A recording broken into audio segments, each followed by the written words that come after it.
Stina möter grannens katt.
Stina, kom då.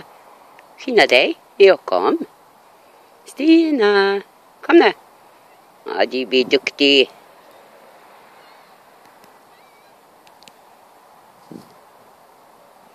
Vi går in då. Ska du komma? Ja, det är mammas tös.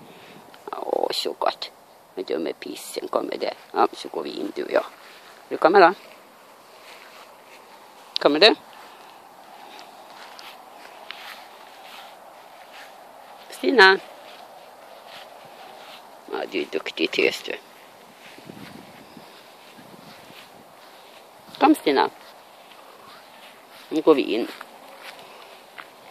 Kommer du? Du kan inte gå på mina fötter, vet du. Ja, det är bäst att gå in. Ja, kom du. Ska vi in och titta vad husse gör för något. Vi går in och tittar. Ska vi gå in och titta vad husse gör? Nej. Vi går in och titta vad husse gör. Ja, det gör vi. Då får vi gå in och titta vad husse gör, vet du.